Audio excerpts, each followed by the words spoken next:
Mengapa orang benar menderita? Saya rasa ini pertanyaan yang sering kali ditanyakan oleh anak-anak Tuhan. Dan saya merasa bahwa hari-hari ini pertanyaan ini juga banyak sekali. Ya, mungkin kita tidak mengutarakan tapi dalam hati kita mungkin kita memiliki pertanyaan yang sama. Mengapa orang benar menderita? Mengapa anak-anak Tuhan yang sungguh-sungguh, yang setia, Tuhan izinkan untuk mengalami penderitaan? Sebelum kita masuk kepada pembahasan firman Tuhan, satu hal yang kita harus mengerti bahwa firman Tuhan tidak pernah mengatakan kita, anak-anak Tuhan, itu tidak mengalami penderitaan. Itu yang saudara harus pahami. Tidak pernah ada ayat yang mengatakan kalau kita percaya Yesus semuanya akan lancar, kita nggak akan sakit, usaha kita akan selalu berhasil, akan selalu diberkati. Firman Tuhan tidak pernah menjanjikan hal-hal yang semacam itu.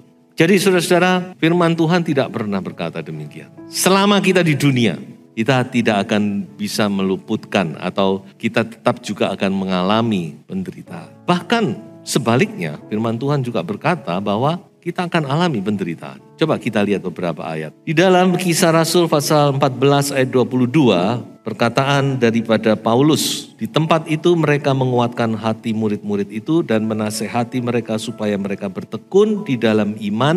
Dan mengatakan bahwa untuk masuk ke dalam kerajaan Allah, kita harus mengalami banyak sengsara. Dan dalam 2 Timotius 3:12, Rasul Paulus juga berkata kepada Timotius, memang setiap orang yang mau hidup beribadah di dalam Kristus Yesus akan menderita aniaya. Jadi ini klop pas dengan apa yang dikatakan oleh Tuhan kita. Katakan bahwa ada dua jalan, gitu. Yang satu lebar, pintunya juga lebar. Yang satu jalan sempit, pintunya sempit. Dan Tuhan Yesus berkata, masuklah melalui pintu yang sempit itu. Bukan berarti kita harus cari penderitaan, tidak. Tentu kita tidak mau mengalami penderitaan. Saya juga tidak mau, saudara. Semua orang tidak mau. Tapi kalau itu memang diizinkan oleh Tuhan, kita harus bersyukur. Nanti kita akan lihat. Mudah-mudahan Tuhan tolong kita supaya setelah kita mengerti hal ini, kita bisa melihat penderitaan ini dari perspektif yang berbeda. Iman, Ibrani pasal yang ke-11, di sana ada contoh-contoh daripada tokoh-tokoh iman. Dan juga ada contoh-contoh dari perbuatan iman. Ada yang positif, ada yang negatif saya katakan. Yang saya maksud dengan negatif itu adalah ini saudara. Firman Tuhan berkata bahwa ada orang-orang yang karena iman mereka diejek, didera, dibelenggu, dipenjara, dilempari, digergaji, dibunuh dengan pedang, mengembara dengan pakaian kulit domba dan kulit kambing sambil menderita kekurangan, kesesakan, dan siksaan, dan seterusnya. Jadi ada orang-orang yang menderita, anak-anak Tuhan yang diizinkan, bahkan dikaruniai, saya katakan. Penderitaan kok karunia itu gimana? Dikaruniai dengan penderitaan secara jasmani. Jadi sekali lagi jangan sampai kita mempunyai persepsi yang keliru, teologi yang keliru, yang beranggapan bahwa kalau jadi anak Tuhan itu semuanya akan baik-baik saja. Kita tidak akan sakit, kita nggak akan menderita kekurangan dan seterusnya. Jangan sampai kita mempunyai persepsi yang salah ini. Selama kita ada di dunia ini, kita tidak bisa meluputkan diri. Tentu ada karunia Tuhan, ada perlindungan Tuhan, ada kemurahan Tuhan. Itu sudah tidak perlu diragukan. Firman Allah jelas berkata bahwa ada perbedaan yang nyata antara orang-orang yang takut akan Tuhan dan orang-orang yang tidak takut kepada Tuhan. Ada kemurahan Tuhan. Karena kita ada Roh Kudus menyertai kita. Kita mau melihat beberapa contoh dalam Alkitab. Saya cepat. Yesaya itu matinya digergaji. Makanya tadi dikatakan Rasul Paulus berkata, ada orang-orang yang mati digergaji ini Yesaya. Yeremia mati dirajam. Petrus mati disalib terbalik. Yohanes Pembaptis mati dipenggal kepalanya. Bahkan kalau saya baca sepertinya kok begini ya matinya ya. Yakobus, ada 2 Yakobus bukan? Satu Yakobus murid Tuhan, satu Yakobus adik tiri dari Yesus. Dua-duanya mati syahid. Yang saya maksud di sini adalah Yakobus penulis surat Yakobus ini. Paulus sendiri mati dipenggal kepalanya oleh Nero. Dan masih banyak daftar yang bisa kita daftarkan. Sekarang kita akan masuk kepada inti daripada firman Tuhan, yaitu mengapa. Nah, kalau saudara tanya mengapa, saya juga nggak bisa jawab. Kadang-kadang ada jemaat bertanya, mengapa ya Om ya? Mengapa ya Pak? Ya saya juga nggak tahu. Saya juga nggak berani jawab. Saya kan nggak bisa mengerti bagaimana rencana Tuhan yang sesungguhnya kita kan nggak bisa mengerti. Saya juga nggak berani menghakimi. Ya, jangan-jangan nanti saya salah seperti teman-temannya Ayub itu. Jadi kalau pertanyaan ini saudara-saudara saya rasa nanti akan terjawab kalau kita sudah ada di kekekalan. Kalau kita sudah ketemu Tuhan, bukan cuma pertanyaan ini, segala pertanyaan saudara akan terjawab. Tuhan akan menjawab, mengapa kok ini begini, mengapa kok kamu begini, mengapa waktu itu begini. Nah, di situ kita akan melihat, waduh ternyata Tuhan itu baik. Memang sekarang mungkin kita bisa mengerti, tapi tidak sepenuhnya. Kadang-kadang kita mengerti. Setelah peristiwa itu terjadi, setelah kita lewat, baru kita mengerti, oh ternyata begini. Tapi mungkin masih ada banyak hal yang kita tidak bisa mengerti. Dan percayalah satu saat kita akan mengerti semuanya itu. Dan kita akan tercengang-cengang, kita akan bersyukur kepada Tuhan bahwa sungguh-sungguh sangat-sangat baik. Nah tapi saya akan coba melihat dari beberapa tokoh Alkitab. Mudah-mudahan apa yang mereka alami ini mungkin itu juga menjadi jawaban. Saya tidak mengerti. Tapi coba kita melihat dulu dari kehidupan Raja Daud. Kita tahu apa yang dialami Raja Daud. Raja Daud dilantik, diurapi oleh Tuhan menjadi raja pada waktu dia masih remaja. Dan sejak saat itu sampai dia menjadi raja, kurang lebih umur 30 dia menjadi raja. Jadi selama itu Raja Daud mengalami banyak penderitaan. Dia dibenci, mau dibunuh, difitnah, dikejar-kejar, nyawanya terancam. Dia mengungsi, dia harus lari dari satu tempat ke tempat lain, tidak ada rasa tenang. Kadang-kadang dia merasa putus asa. Saudara bisa baca itu dalam Mazmur-Mazmurnya ya. Banyak penderitaan yang Tuhan izinkan. Apakah Tuhan lupa atau Tuhan berubah rencana dalam hidup Daud? Tidak. Tuhan tidak pernah lupa. Bisa jadi waktu itu Daud berpikir, apakah Tuhan kira-kira lupa ya? Kalau kita baca Mazmurnya, saat-saat dia bertanya kepada Tuhan, berapa lama lagi Tuhan? Mengapa Tuhan? Jadi Raja Daud diizinkan dalam hidupnya mengalami atau merasakan banyak penderitaan sebelum dia menerima janji Tuhan. Dan saya temukan ada 3 alasan mengapa kok Tuhan atau Allah izinkan Raja Daud mengalami penderitaan. Ada 3 alasan, saudara. Yang pertama, yaitu agar kelak Daud tidak menjadi sombong. Jadi Tuhan izinkan Daud alami ini supaya ketika Daud satu saat menjadi raja, dia tidak bangga. Dia tidak berkata, oh karena aku hebat. Tidak, tapi benar-benar dia berkata, semua ini karena kemurahan Tuhan. Semua ini hanya karena cinta kasih Tuhan. Dan itu yang terjadi. Saudara bisa baca di dalam 2 Samuel pasal ke-7. Satu saat dia datang menghadap Tuhan, masuk ke dalam bait Allah. Dia duduk di kaki Tuhan dan dia berkata, siapakah aku ya Tuhan? Tuhan angkat aku sedemikian rupa. Siapakah aku? Dia menyadari, saudara, bahwa semua itu karena kebaikan Tuhan. Karena pertolongan Tuhan. Dan ini penting sekali bukan? Soalnya kalau Raja Daud tidak mengalami itu, dia bisa waktu dia jadi raja, dia sombong. Aku dipilih Tuhan. Dari 7 kakakku, aku yang dipilih Tuhan. Aku jadi mantunya raja. Aku begini. Ya toh? Dia sombong. Dan kalau dia sombong, tinggal tunggu waktunya pasti akan jatuh. Yang kedua, mengapa Tuhan izinkan Daud mengalami penderitaan? Agar Daud dibentuk menjadi pribadi yang matang. Daud memiliki iman dan karakter yang benar-benar matang. Daud matang secara rohani dan jasmani. Sehingga dia benar-benar siap untuk menjadi orang nomor 1 di Israel. Tidak gampang saudara, memimpin bangsa Israel. Jadi itu Tuhan persiapkan Daud. 13 tahun dia dididik dalam sekolah penderitaan. Agar apa? Agar dia benar-benar matang. Mempunyai karakter yang matang. Mature. Yang benar-benar siap untuk memimpin bangsa itu. Saudara bisa bayangkan kalau Daud tidak matang pribadinya. Jadi apa itu? Pasti akan berantakan semuanya. Jadi Tuhan memang membentuk Daud dari seorang anak gembala, kemudian sampai dia bisa menjadi orang nomor 1 di Israel. Dia diizinkan. Memang penderitaan itu membuat kita matang, saudara. Membentuk karakter kita.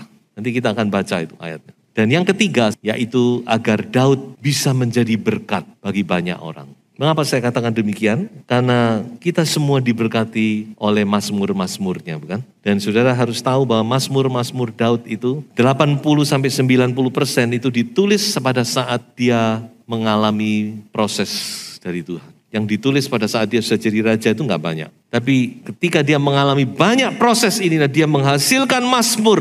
Makanya saudara bisa baca itu mazmur. Kadang-kadang ada pembukaannya waktu dia di dalam goa, ya toh? Waktu dia dikejar-kejar oleh Absalom, waktu dia dikhianati oleh orang ini dan sebagainya. Jadi background itu yang membuat Daud bisa menulis mazmur. Dan mazmur ini menjadi berkat kepada gereja Tuhan di sepanjang zaman. Saya tidak bisa membayangkan bagaimana kalau Alkitab ini tanpa kitab mazmur. Pasti akan sangat kurang sekali. Jadi kita bersyukur, kita diberkati. Penderitaan orang percaya itu seringkali bisa menjadi berkat bagi banyak orang. Kita bisa menolong orang lain. Kalau kita tidak mengalami, kita nggak bisa. Tidak bisa mengerti.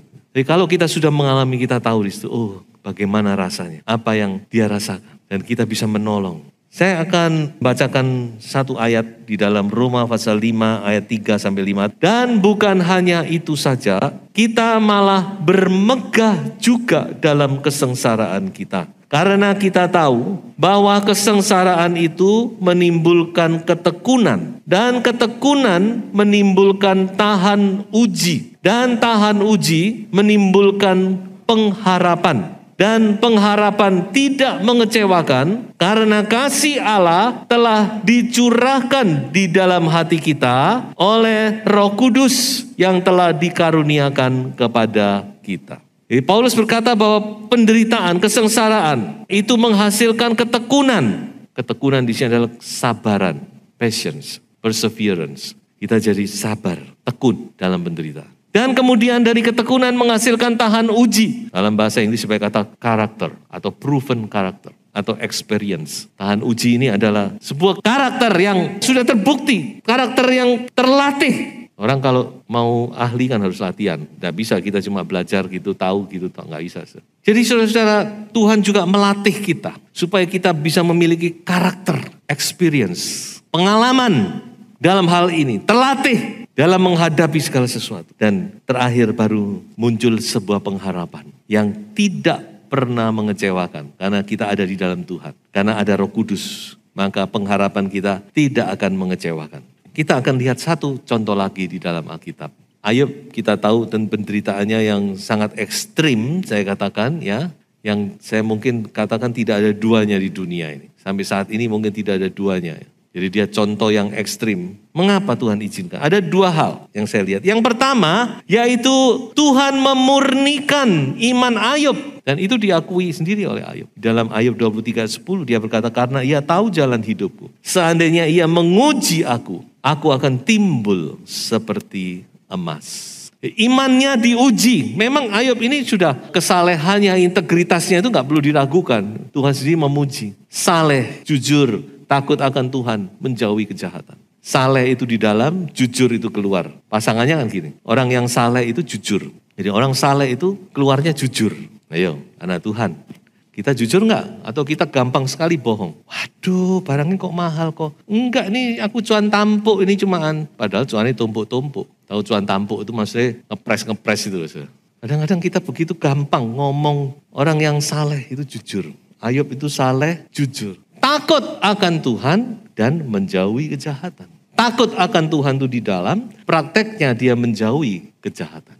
Tuhan akui. Jadi bukan Ayub yang salah. Bukan seperti yang dikatakan oleh teman-temannya, Ayub kamu ini salah. Coba kamu koreksi diri. Tidak. Dan Tuhan sendiri mengakui kok. Cuma Tuhan sedang memurnikan iman Ayub. Coba satu ayat mendukung ayat ini, saya bacakan saja. 1 Petrus 1 ayat 6-7. Bergembiralah akan hal itu, sekalipun sekarang ini kamu seketika harus berduka cita oleh berbagai-bagai pencobaan. Maksud semuanya itu ialah untuk memurnikan, membuktikan kemurnian imanmu yang jauh lebih tinggi nilainya daripada emas yang fana, yang diuji kemurniannya dengan api, sehingga kamu memperoleh puji-pujian dan kemuliaan dan kehormatan pada hari Yesus Kristus menyatakan dirinya. Haleluya.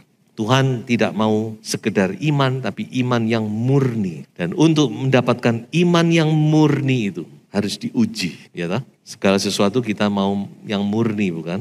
Kita nggak mau campuran. Untuk itu perlu yang namanya ujian. Kemudian yang kedua, melalui penderitaannya, Ayub lebih mengenal Tuhan. Dia sendiri berkata, hanya dari kata orang saja aku mendengar tentang engkau, tetapi sekarang mataku sendiri memandang engkau. Jadi penderitaan itu membawa kita lebih mengenal Tuhan.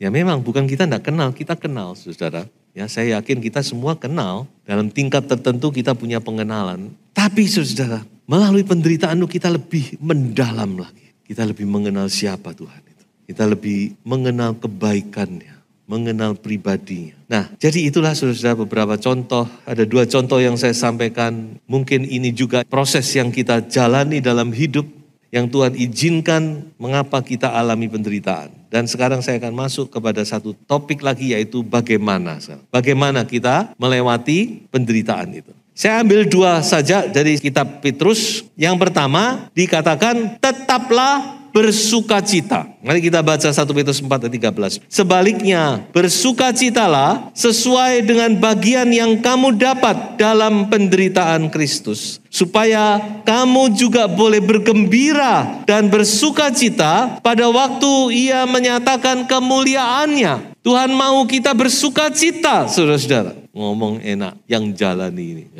Seringkali begitu. Ya memang tidak gampang. Orang dalam penderitaan kok suruh bersukacita. Tapi firman Tuhan berkata demikian. Ini bisa terjadi kalau kita mempunyai perspektif yang benar tentang penderitaan. Kalau kita tidak punya perspektif yang benar, tidak mungkin kita bisa bersukacita. Kalau kita melihat penderitaan dari perspektif kekekalan, saya katakan, kita baru bisa bersyukur dan bersukacita kepada Tuhan. Kalau kita cuma melihat penderitaan itu dari perspektif dunia ini saja, tidak mungkin, saudara. Ya, orang lagi kekurangan, orang lagi sakit kok disuruh sukacita itu ya apa? Makanya kita harus punya perspektif ilahi. Memandang semuanya dari kacamatanya Tuhan, kacamata surgawi. Yang kedua, Petrus berkata supaya kita berserah. Coba kita baca 1 Petrus 4:19. Karena itu baiklah juga mereka yang harus menderita karena kehendak Allah menyerahkan jiwanya dengan selalu berbuat baik kepada pencipta yang setia. Saya bacakan versi bahasa Indonesia sehari-hari. Sebab itu kalau ada orang-orang yang menderita karena Allah menghendaki demikian, hendaklah orang-orang itu hidup dengan benar dan mempercayakan diri kepada pencipta mereka, Ia akan selalu menepati janjinya. Ya, 2 sini saja. Kita bersukacita, ya, kita angkat hati kita memandang Tuhan dan kita berserah kepadanya. Kita percaya bahwa Tuhan itu setia. Nah, itulah sebabnya mari, kalau ada yang menderita saudara, mari kita bawa kepada Tuhan. Jadi kesimpulan dari khotbah ini, penderitaannya dari perspektif dunia memang tidak enak, bahkan menyakitkan. Tetapi dari perspektif kekekalan, penderitaan itu mendatangkan kemuliaan kekal yang tidak akan disesali. Amin. Mari kita baca bersama-sama ayat penutup ini. Sebab penderitaan ringan yang sekarang ini mengerjakan bagi kami kemuliaan kekal yang melebihi segala-galanya, jauh lebih besar daripada penderitaan kami. Tuhan Yesus memberkati. Haleluya.